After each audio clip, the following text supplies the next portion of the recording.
Olá, galerinha do sexto ano, tudo bem com vocês? Hoje nós falaremos sobre operações básicas envolvendo frações. Então, eu coloquei aqui operações de frações para a gente ter a noção. Operações básicas a respeito de frações, quais são elas? As básicas são o quê? Adição e subtração. Adição é somar, subtrair é diminuir. Então, isso que a gente vai estar falando um pouquinho aqui para vocês. Então, o que acontece? Nós temos duas possibilidades diferentes de calcular a adição ou subtração de frações com duas opções. Eu vou colocar aqui o número 1 e aqui o número 2. Então, vou estar explicando para vocês esses dois passos para a gente estar calculando uma adição de frações e uma subtração de frações. Primeiro, vamos lembrar de frações. Frações é um número, né, fracionário, onde nós temos em cima o numerador e embaixo nós temos o denominador. Então, se nós temos aqui, por exemplo, aqui nós temos duas frações. 2 sobre 4 mais 3 sobre 4. Então, nós temos uma operação. Qual é a operação aqui? Se é o maisinho aqui, então é adição, certo? Como é que a gente vai fazer, então, para fazer essa adição dessas duas frações? Primeira coisa que você vai observar são os denominadores. Se os denominadores forem iguais, esses denominadores são iguais? São iguais. Então, se os denominadores forem iguais, o que a gente vai fazer? A gente vai conservar o denominador e vai resolver a operação com os numeradores. A operação é qual? Adição. Então, vamos somar 2 mais 3. 2 mais 3 é quanto? Vamos colocar assim, 2 mais 3. 2 mais 3 é quanto? 5. Então, vai ficar 5 sobre 4. Então, essa é a resposta dessa fração, tá? Então, como é que vai acontecer? Primeira coisa que você tem que fazer, observar, para fazer uma operação de uma fração, de duas frações, é observar se os denominadores são iguais. Então, vamos colocar outra aqui. 1 sobre 2. Vou colocar. Minha canetinha não tá me obedecendo, não. 3 sobre 2. Vou colocar aqui. Primeira coisa, observar. Os denominadores são iguais? São iguais, ó. Se são iguais, o que você vai fazer? Você vai conservar os denominadores. Então, conservar o denominador, que é 2. E vai fazer a operação. A operação é qual é? É a subtração, ó, porque é o sinalzinho de menos. Então, se é menos, então é subtração. Então, vai ser 3 menos 1. 3 menos 1 é quanto? 2. E aí, essa fração para aqui? Não, 2 dá para dividir por 2. 2 dividido por 2 dá 1. Então, a resposta é 1. Beleza? Então, isso é para essa regrinha que você vai aplicar aqui, é se os denominadores forem iguais. Agora, se eles forem diferentes, nós vamos resolver aqui agora. O que acontece, gente? Nós temos duas maneiras de resolver uma operação se os denominadores forem diferentes. Eu vou resolver uma técnica bem simplesinha primeiro, para vocês pegarem.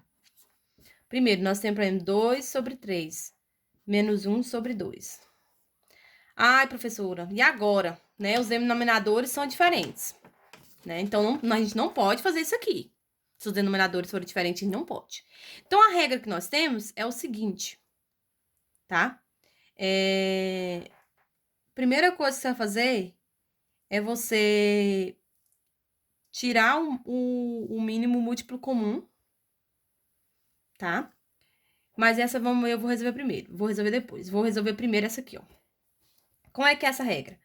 Você vai multiplicar os denominadores, 3 vezes 2, que vai dar 6.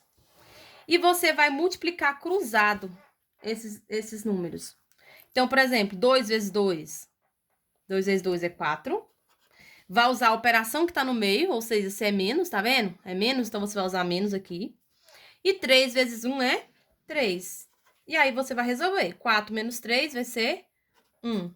Então, 1 sobre 6. Essa é a primeira regrinha para você, se for com denominador diferente. Qual é a outra maneira que eu posso calcular com denominador diferente? Então, a outra maneira é usando o mínimo múltiplo comum. Como é que é o mínimo múltiplo comum? Você vai pegar os dois denominadores. Vou fazer aqui. você vai encontrar os números que dá para dividir por eles, tá? Então, vamos ver o 3. Vamos começar por número maior, porque... Não, 2, né? Por número menor. Então, 2. 3 dá para dividir por 2? Não dá? Então, 3 desce, né? 2 dá para dividir por 2? Dá. 2 dividido por 2 dá 1. Então, aqui já acabou.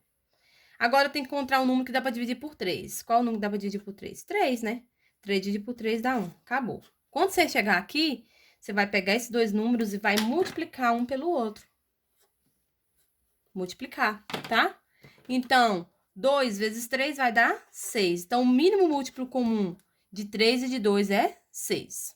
Então, você vai pegar esse mínimo múltiplo comum, ele vai ser o denominador dessas frações.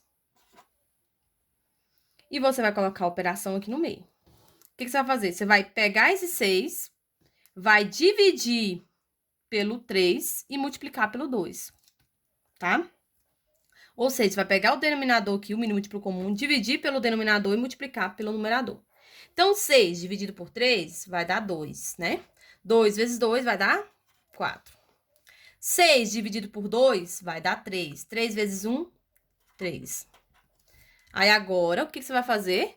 Você vai conservar o denominador e subtrair os numeradores. 4 menos 3 vai ser 1, porque aqui os denominadores vão tornar iguais. Vocês estão vendo que chega a mesma resposta? Então, você tem duas técnicazinhas para você estar resolvendo. Você pode resolver dessa maneira, que eu acho mais fácil. Você só multiplica os denominadores e aí multiplica cruzado os números para encontrar os números aqui em cima. Lembrando que você tem que usar aqui, não é só o menos, não. Se aqui fosse mais, por exemplo, se nós tivéssemos assim, ó, 2 sobre 3 mais 1 sobre 2, também daria na mesma. O que você ia fazer? Multiplicar aqui, 3 vezes 2 vai ser 6. E aqui multiplicar cruzado, ó. 2 vezes 2, 4. Só que aqui, tá vendo que é o mais? Então, você vai usar o mais aqui. 3 vezes 1, 3. 4 mais 3 vai ser 7, seria 7 sobre 6, se fosse mais. Então, você tem que sempre lembrar que você vai usar a operação que está no meio, se é mais ou se é menos, tá? Então, você tem duas técnicas. Você tem essa de cima e você tem essa de baixo. Você pode estar usando as duas para estar calculando se os denominadores forem diferentes. Se forem iguais, você vai usar essa regrinha. Beleza, gente? Assista a videoaula quantas vezes vocês precisarem para vocês estarem ajudando vocês nessa compreensão desse conteúdo. E nós passamos para a próxima aula. Um beijão e abraço apertado.